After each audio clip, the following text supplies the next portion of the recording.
बिस्मिल्लाहिर्रहमानिर्रहीम। अस्सलातो इमादुद्दीन। नमाज एक दीन जो थंबो आहे। अस्सलातो मेराजुल मोमिनीन। नमाज मोमिन जो मेराज आहे।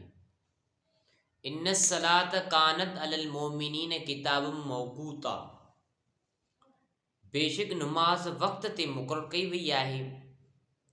असां मुसलमाननि जे मथां नमाज फ़र्ज़ आहे जेकी असांखे पढ़णी हर हाल में। सफ़र में आहे त सफ़र जी बि नमाज पढ़णी पवंदी, तकलीफ़ में आहे, परेशानी में आहे त नमाज पढ़ंदो त हुन जूं अल्लाह ताला परेशानियूं ख़तमु कंदो। नमाज हिकु अहिड़ो सबबु आहे, हिकु अहिड़ो अल्लाह पाक जो फ़र्ज़ु आहे जंहिंजे अदा करण सां इंसान कई मुसीबतनि ऐं तकलीफ़ुनि मां टरी वेंदो आहे। अॼुकल्ह माण्हू जेके परेशान रहंदा आहिनि, पिशेमाल रहंदा आहिनि त उहे नमाज़ सां मोहबत न कंदा आहिनि, तॾहिं पिशेमान थींदा आहिनि। जॾहिं इंसान जे मथां आख़िरी घड़ी आख़िरी लम्हो ईंदो पोइ क़ुरान जो वसीलो वठंदा, क़ुरान पढ़ंदा, यासीनूं पढ़ंदा त असांखे इहा शइ पहिरीं करणी आहे, पहिरीं उन जी तयारी करणी आहे। त उन जी तयारी कहिड़ी कयूं? नमाज़ पढ़ूं।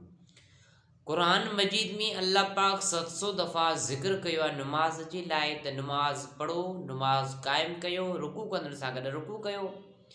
पर ॿी ग़ालिबन रवायत में मूं पढ़ियो आहे त 700 खां बि वधीक अल्लाह साईं ज़िक्र कयो आहे नमाज जे लाइ त नमाज खे क़ाइमु कयो, नमाज खे न छॾियो। अॼुकल्ह असांजी मुसलमाननि जो शऊर इहो आहे जो बाज़ारियूं, होटलूं, दुकान माण्हुनि जी गिला करण में मसरूफ़ आहिनि ऐं रांदियूं खेॾण में मसरूफ़ आहिनि, जानवरनि खे विड़ाइण में मसरूफ़ आहिनि।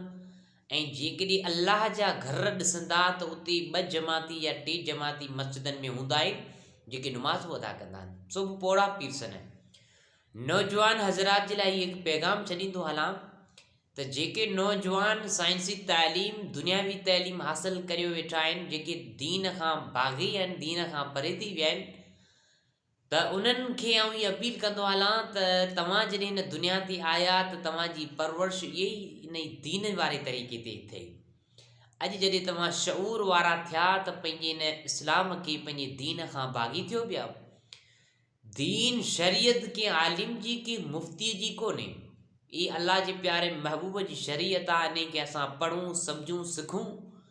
जेको क़ुरान मजीद अल्लाह जे प्यारे महबूब जे मथां नाज़िल थियो, असांखे खपे त उन क़ुरान मजीद खे ज़्यादा खां ज़्यादा फॉलो कयूं।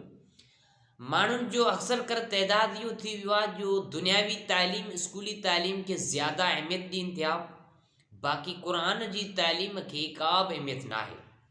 हुननि जे ख़्याल में त क़ुरान जी तालीम, क़ुरान मजीद जी तालीम फ़ाइदो ई कोन थींदी। पर इहा हुननि जी भुल आहे। माण्हू शहरी हुजे या ॿाहिराड़ी हुजे, उन जी सोच इहा हूंदी आहे त मुंहिंजो बच्चो दुनियावी तालीम हासिल करे, नौकरी हासिल करे, डिग्रियूं हासिल करे। पर इहे डिग्रियूं, इहे नौकरियूं सभु हिते पियूं हूंदियूं, आख़िरत में त कुझु कोन खणी वेंदो। उन लाइ दुनियावी तालीम हासिल कयो, मना नथो कयां, उहा बि हासिल करणी आहे। इंसानु आहे उथे वेठो ॻाल्हाइण में, सभु शइ में एक्टिव रहे थो, होशियारु रहे थो, पर उन सां गॾोगॾु, उन सां गॾु दीनी तालीम बि हासिल करणु खपे। दीनी तालीम मां मुराद नबी करीम सल्लल्लाहु अलैहि वसल्लम जी सीरत ऐं क़ुरान मजीद। असांजा नौजवान हज़रात जेके पंहिंजो इंटर करे वेठा आहिनि, मैट्रिक करे वेठा आहिनि, BA करे वेठा आहिनि, उन्हनि खे क़ुरान मजीद सही नमूने सां पढ़णु पवंदो हुजे। हाणे मुसलमान थी करे जेकॾहिं असांखे क़ुरान मजीद सही पढ़णु न अचे त पोइ दुनियावी डिग्रियूं असांजूं कहिड़े पासे? दुनियावी डिग्रियूं बि हुजनि उन सां गॾु, पर दीनी तालीम सिखण में को ॿिए कोन्हे, सिखी सघूं था। जेकॾहिं असांखे मदरसनि खां तकलीफ़ आहे, असां मदरसनि में दीनी तालीम नथा हासिल करे सघूं, असांजी नीच सोच इहा हूंदी आहे त हर हमेशह 5 आङुरियूं बराबरि कोन हूंदा आहिनि। त को कहिड़ी तबियत जो मालिक हूंदो आहे त बच्चो जेकॾहिं घर में दीनी तालीम हासिल करे थो त करे सघे थो। अॼुकल्ह सोशल मीडिया आहे, पंहिंजो इंटरनेट ते ऑनलाइन क़ुरान शरीफ़ पढ़ी सघे थो। क़ुरान जी तालीम हासिल करणु खपे, ख़ाली दुनियावी तालीम न। तालीमूं ॿई हुजनि, ज़ेवर सोन, जॾहिं ॿई शयूं हूंदियूं ॿई कमु ईंदियूं। जेकॾहिं हिकिड़ी शइ हूंदी, हिकिड़ी शइ न हूंदी त कमु कोन थींदो, फ़ाइदो कोन थींदो। माण्हुनि खे उथण विहण जे लाइ दुनियावी तालीम हासिल कयो, साइंसी तालीम उन ते मयार न आहे, भले हासिल कयो, पर आख़िरत जे लाइ ऐं दुनिया खे सिंगारण जे लाइ दुनिया में तव्हां हलो त तव्हां में अञा ख़ुशबू अचे, उहा ख़ुशबू इहा आहे त क़ुर मजीद खे फॉलो कयो, क़ुर मजीद खां बाग़ी न थियो, क़ुर मजीद सां शिरक न कयो ऐं अल्लाह जे हबीब सां कंहिंखे बि शरीक न कयो। ऐं हुज़ूर अलैहिस्सलातु वस्सलाम जी शरीयत में टोक बाया ॻाल्हियूं या मश्करियूं ॻाल्हियूं या टोक तंज़री ॻाल्हियूं अॼुकल्ह जेके थोरो किताब पढ़ंदा आहिनि पोइ कम्यूनिस्ट थी वेंदा आहिनि, पाण खे मुअतबर सम्झंदा आहिनि, असां जहिड़ो को आहे कोन्हे। पर केतिरो बि इल्मु अचे, हज़रत गौसे आज़म शेख अब्दुल क़ादिर जीलानी रहमतुल्लाह अलैह 100 ॿोलियुनि जो इल्मु ॼाणंदो हुयो, पर ज़र्रे जेतिरी मामूली वॾाई न हुई।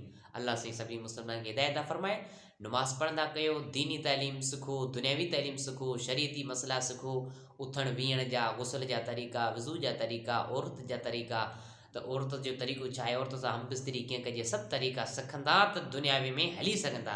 जेकॾहिं न सिखंदा त पोइ मोहताज रहंदा, पोइ तव्हांखे इहा ख़बर कोन हूंदी त जनाज़े कुल्लो कीअं ॾिबो। अल्लाह साईं सभिनी खे हिदायत फरमाए।